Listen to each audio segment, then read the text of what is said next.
Just for the sake of context, let you know that what I'm about to say and what we're going to talk about here. And when I talk about failure, I'm talking about in business, I'm talking about in relationships, I'm talking about in every aspect of life. I'm looking at how I look at failure. And you can kind of put your own, as you process this, as you hear this, put your own perspective in terms of, not perspective as to how you think, but the area in which you feel like this pertains to you.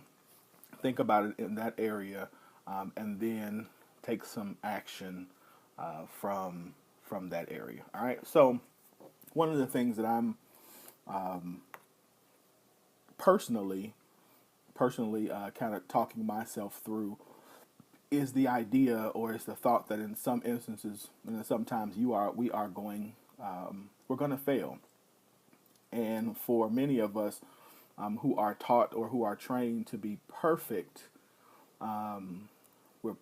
trained to do things perfectly, trained not to mess up, taught that messing up is bad, that oftentimes when we mess up, we are so hard on ourselves, and I'm super hard on myself. I know when I mess up or when I make mistakes or when I don't accomplish something that I set out to do. But I'm learning that that is often not just that was a good lesson for us to learn, because I think what we were trying to be taught is how to do something and do it well. But even if you do certain things well, even if you do put your best foot forward, even if you do all the right things, there are going to be times when we are just going to fail. Every business is not going to work. Every relationship is not going to work. Every job that we have is not going to work. Every sermon that I preach is not going to be great. And oftentimes that is accepting that it's difficult, and accepting that that's okay is even more difficult, because again, if all of your life you have been taught to think in one direction, and that it's got to be the best, then that's tough to realize that sometimes it's just not going to happen. So how do you, when you do that, how do you deal with that? Well, before I answer that question, let me also address this. That number one, that I think the biggest lesson that I'm learning, being an entrepreneur, starting businesses, is that my definition of failure is often not the same as everyone else. When we started, we had had a conversation with my co-host a couple of weeks ago, or we were having a conversation, and what they didn't know, let me say this, was when we started this conversation, in my mind I kept saying, "This isn't working. This isn't going well. We don't have the numbers that I thought we would have at this point. We're working hard. We're doing a lot of the right things, and we're not seeing the results that we want to see." And so in my mind, that equals failure. And so I just asked them a couple of questions, and I didn't really, I asked, really, the only thing I asked was, what do you all see is the one thing that we need to change, tweak, or do different in order to see improvement in our radio show? That was the question that I asked. And their response, their response was that we're doing really good now, and we really like what we're doing. And so they gave one thing that we could do, but the fact that they were so positive about where we were made me sit back and stop and really think about, are my expectations, were the things that I expected too much? What I was considering a failure, something that I placed upon myself, and if so, where did I get that from? And so for me, in this instance, I got my idea based upon where I want to. I'm a businessman, and my whole sole purpose in being in business, not my sole purpose, but my dual purpose in being business is, one is, I believe, in being a provider of jobs. I want to see people who have dreams. I want to be a part of helping those dreams become a reality. But lastly, I want to make a profit. Like in all of that, I'm here to make a profit. I am not here to just give away money, to give away time, to give away my resources, just for nothing. So I was frustrated in that, but I was looking at numbers and things based upon, again, a comparison to where other people were and where other things were happening. And because my success did not, or my numbers did not reflect where they are, or where, certain things like that, I began to get frustrated and think that I was failing because of that. So I say all that to say, again, is that sometimes we have to be careful that what we call failure is not failure to everyone else. What we think is us letting people down. What we think is us not doing a good job to somebody else could be the time of their life. And I had to learn that again. And it wasn't that I needed to not continue to push hard and not continue to hustle, but I had to change my perspective to remind myself that, guess what? Again, just because it's not where you want to be, it doesn't mean that you aren't where you haven't made progress and that you're not moving towards that. And I'm constantly reminded that on a daily and weekly basis that, listen, that it's getting there and it's getting there. But again, because in my mind I have a idea, I see the end result of where I want to be in this area. That is hard for me to move from that until we get there. And then when we get there, then I can say, okay, I didn't fail. But in a relationship, it's the same thing. I mean, think about it. How many times are we stuck in a particular place or in a particular mood, or we think certain things about our spouse or our partner because we haven't come to a specific place in our relationship? So for example, there are a lot of people who will say things like, "I can't believe you all are still dating after 5 years and you aren't married yet." And so in your mind, you could think that's a failure because, because everybody thinks, oh my God, that this is what should happen. Well, granted, in most instances, that might be true. But in yours, in your heart of hearts, if your relationship is going in the right direction, if the things that you guys are doing are the things that you should be doing, and that you can move, whether or not you're moving in the right direction. And just because they say it's a failure, it doesn't necessarily mean it's a failure. So just apply that to whatever. So think about it. Like you said, you're right, Mike. There's perception. The other thing that you have to think about when it comes to failure is you have to really evaluate and be honest with yourself. Have you really, really put your all into whatever you are doing? To be quite honest, one of the things that frustrates me the most about a lot of the entrepreneurs that I see, and even a lot of the relationships that I see, especially since I spend such a lot of time in the social media world, is the massive amounts of BS that I see from people. Like, dude, I know your relationship is not always, what it is. Like, you can tell me all day long and post pictures all day long that y'all are so happy and, oh my God, this is my bae and I've been waiting for her and she's just the answer to my dreams, and all your pictures are perfect. Y'all ain't even got to use no filter. Like, y'all got the nice car and the shades, and y'all got the duck lip pictures and the his and hers shirts. That's garbage in a lot of instances. And not to say that relationships aren't like that sometimes, but come on, dude. Come on, ma'am. We know the truth. Same thing with business. Like, the pictures with the dude who, on there with the, money covering his face, and it's all $100 bills, and really, it's just, it's no. So so a lot of that is just absolute fronting. And so, so you've got to ask yourself, listen, am I putting everything I can into really making my business good? Not look good in terms of to the public, but make it good.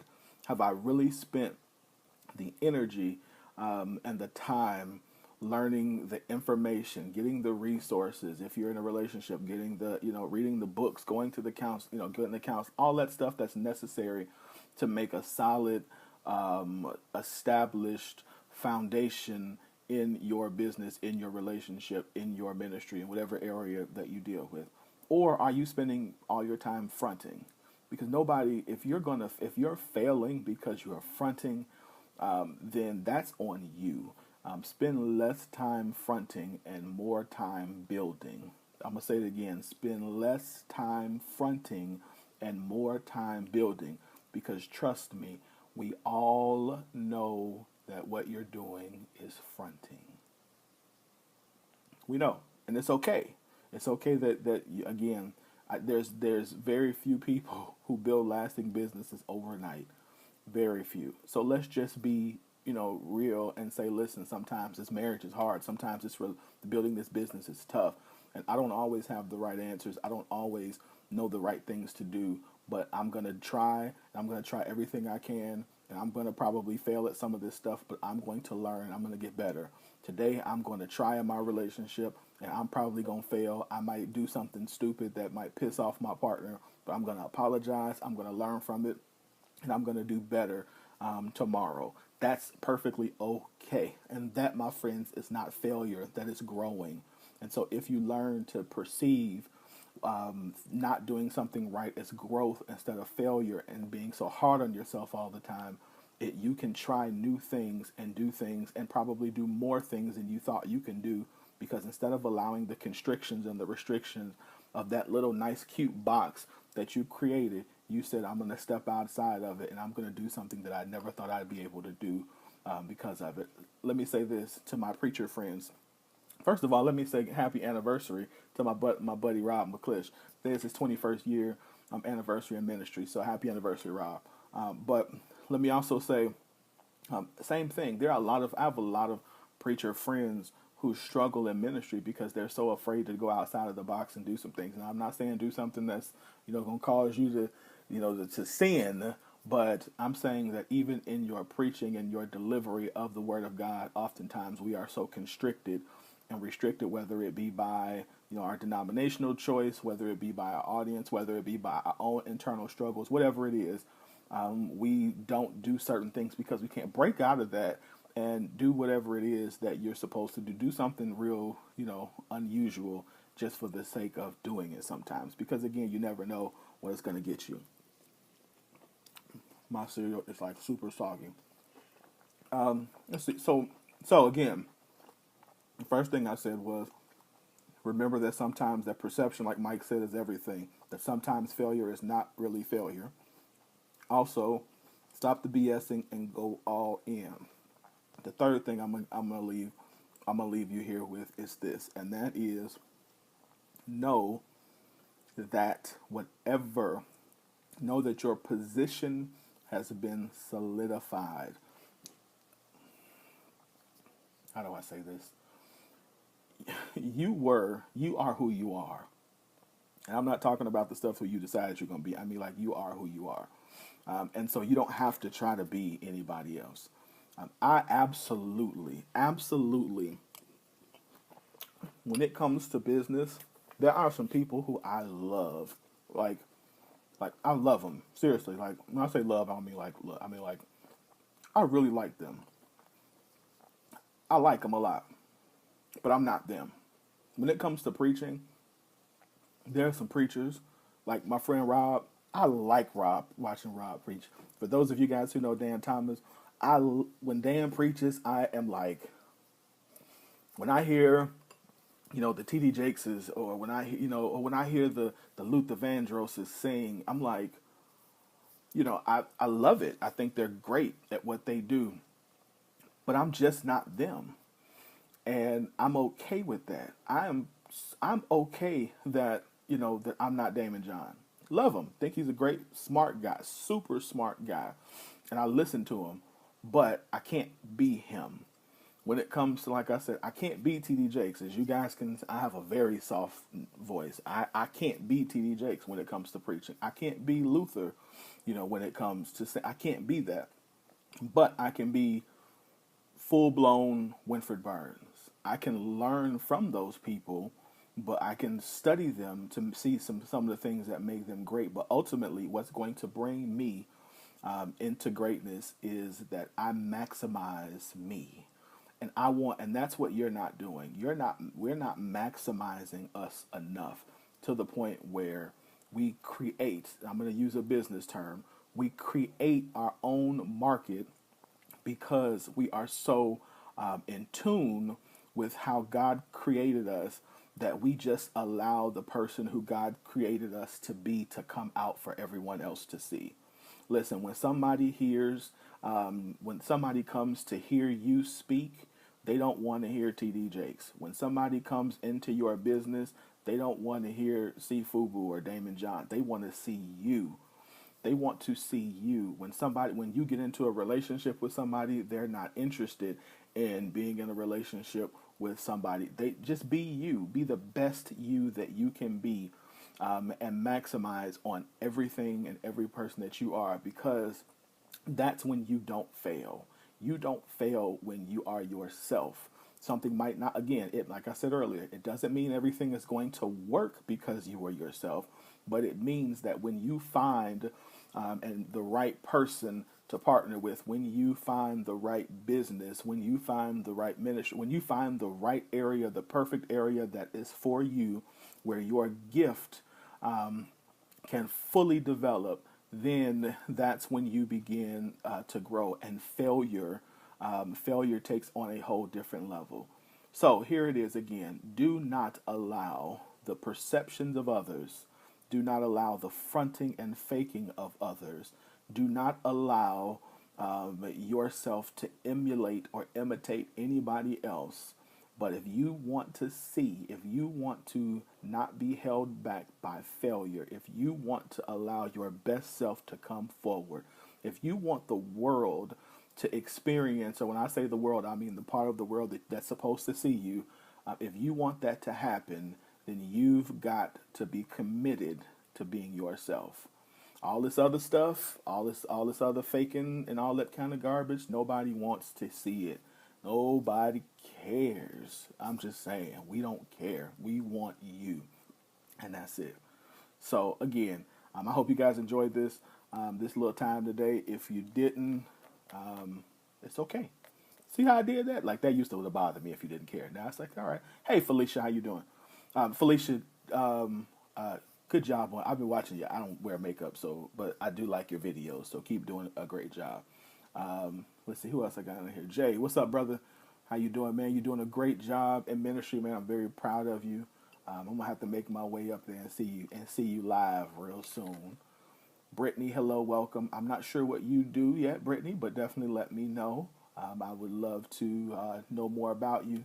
Dwayne Patrick, man, that is, y'all, for those who don't know, Dwayne Patrick, Patrick is the coldest keyboardist around.